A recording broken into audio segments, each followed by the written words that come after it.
Shalom Aleichem, my Assyrian dishes friends. I'm Julian and today I'll be making pickled cabbage salad with arugula. So let's start cooking.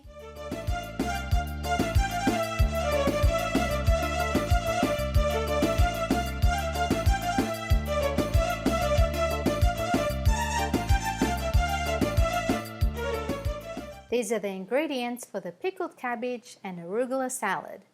You'll need arugula, grated carrot, chopped parsley, pickled cabbage, and extra virgin olive oil. For the pickled cabbage, you can watch on our Assyrian Dishes YouTube channel how to make pickled cabbage.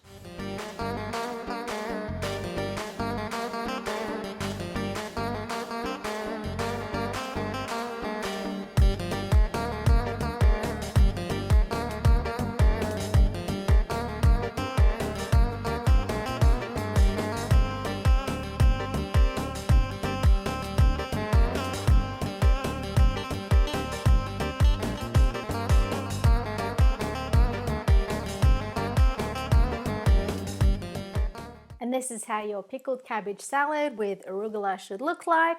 It's a great salad for any occasion, so enjoy. Remember to subscribe to my channel, like, comment and share this recipe with your friends. And don't forget to visit our website at assyriandishes.com for more recipes. Happy cooking everyone! And if you're interested in any of our Assyrian Dishes kitchen products like our apron, tumbler, chopping board, oven mitts, tea towels, pastry brush and spatula, you can email us on assyriandishes@gmail.com or visit our website.